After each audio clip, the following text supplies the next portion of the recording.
Come fast. நாங்க தென்றல் டிவில இருந்து வரோம். திருநங்கையை பத்தி ஒரு ப்ரோக்ராம் பண்ணிட்டு இருக்கிறோம். ஆனா இங்க ஒரு திருநங்கை இறந்துருக்காங்க. அவங்கள பத்தி சொல்ல முடியுமாமா? 27 வருஷத்துக்கு முன்னாடி இந்த சேரியில பூங்கொடி சுருளின்னு 2 பேர் வாழ்ந்து வந்தாங்க. என்னன்னா, நாமளே அனாதைங்க, நாம ஏன் குழந்தை பெற்றுக்கணும்? உலகத்துல எவ்வளவோ அனாதை குழந்தைங்க இருக்காங்கல்ல. அதுல ஒரு ஆண் குழந்தையை தத்தெடுத்து அந்த குழந்தைக்கு சிவான்னு பேர் வச்சு வளர்த்தாங்க. அந்த குழந்தை அவங்க அப்பா அம்மா மத்தியிலையும் சேரி மக்கள் மத்தியிலையும் அன்பாவும் பாசமாவும் வளர்ந்து வந்துச்சு.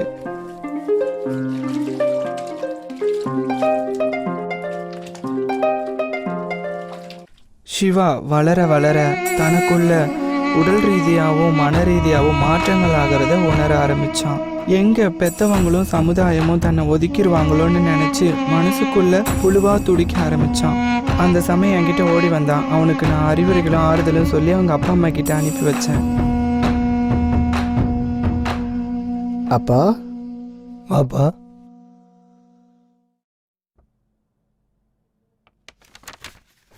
அப்பா, கொஞ்ச நாளா எனக்கு மஞ்சள் தேய்ச்சிக்கணும் போல இருக்குப்பா. வளையல் போட்டுக்கணும் போல இருக்குப்பா. என்னை வெறுத்து ஒதுக்கிறாங்கப்பா.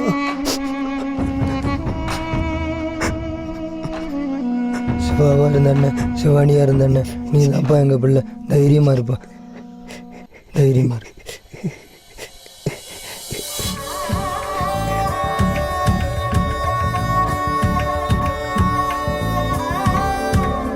சிவா முழுசா சிவானியா மாறினான்.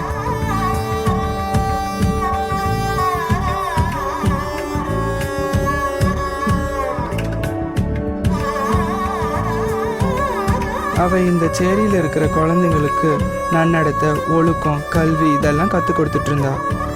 அவன் பெற்றவங்களுக்கு உதவியா ஒரு ஜெராக்ஸ் கடையில் வேலை பார்த்துட்டு இருந்தா. அம்மா, ஐயா, நாங்கள் அன்னை தெரசா இல்லத்திலிருந்து வரோம். இந்த ஊதுபத்தியை வாங்கினாதான் எங்கள் இல்லத்தில் இருக்கிற குழந்தைகளுக்கு சாப்பாடு. வாங்கிக்கோங்கம்மா.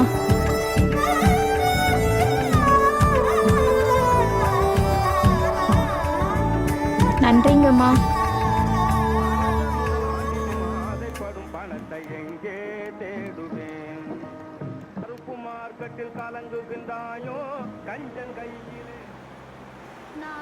மேடம், ஒரு ஜெராக்ஸ் காப்பி. மேடம்,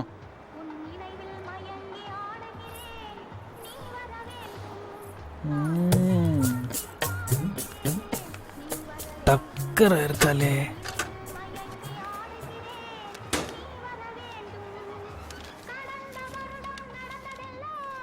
மேடம், என்னது இது? தப்பா எடுத்துட்டீங்க. Sorry sir.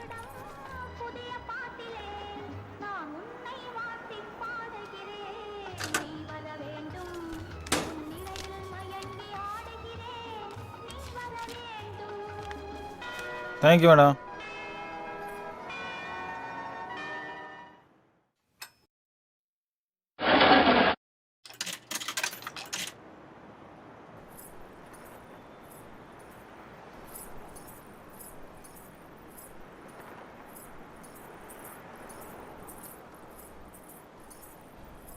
ஏய் சிவானி, இங்க வாடி. மாமனுக்கு ஒரு கும்மி அடி.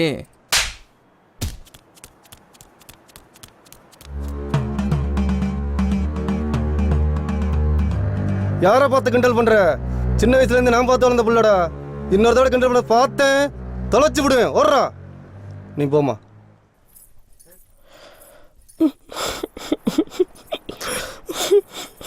சிவானி, என்னாச்சுமா? ஏன் அலற? யாராவது கிண்டல் பண்ணிட்டாங்களா? சொல்லுமா. அம்மா, இன்னைக்கு நான் வேலை பார்க்குற கடையிலம்மா ஒரு கண்ணு தெரியாத பொண்ணு ஒருத்தி வந்தாம்மா. அந்த பொண்ணை பார்த்ததுலேருந்தே எனக்கு மனசு ரொம்ப கஷ்டமா இருக்குப்பா. ஏமா, நாம தான் இப்படி பிறந்துட்டோமேன்னு நினச்சி கஷ்டப்படுறோமேம்மா. ஆனால் எவ்வளவோ மனுஷங்க கை கால் இல்லாமல் கண் இல்லாமல் இருட்டிலையும் வாழ்ந்துகிட்டு இருக்காங்க. ஏமா, மனுஷன் செத்தப்புற மண்ணுக்கோ தீக்கோ தீனியா போக போகிற உடம்ப மனுஷங்களுக்கு நாம ஏமா தானம் செய்யக்கூடாது? நாளைக்கு முதல் வேலையா என் உடல் உறுப்புகளை தானம் பண்ண போறேம்மா. நீயும் பண்ணுமா?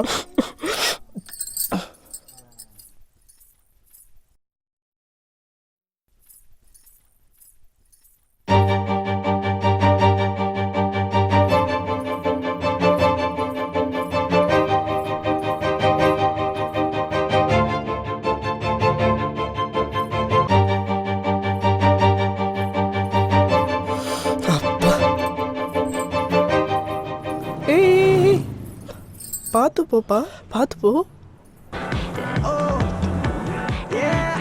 என்னையா காலங்காத்தாலே தண்ணியை போட்டியா? வேலையா பாரியா?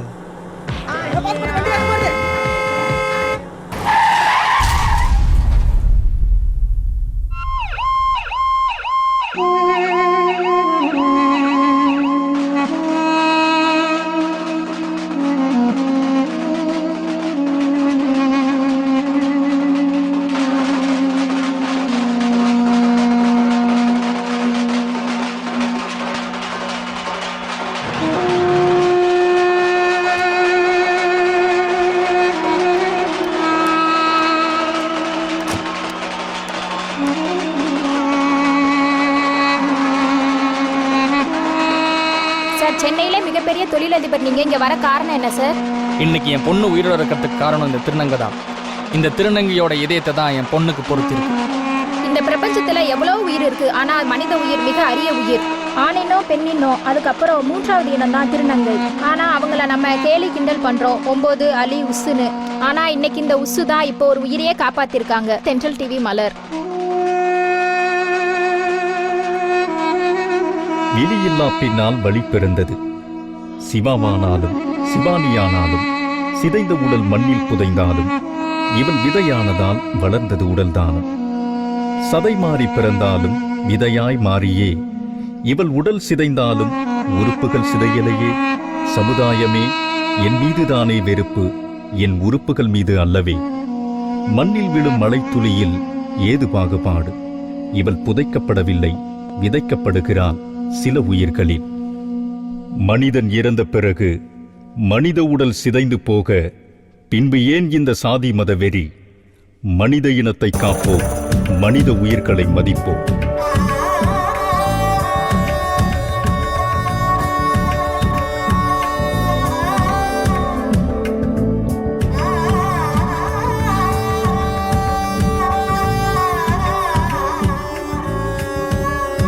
இந்த உலகத்தில் உசுருக்கா பஞ்சம், மறுபடியும்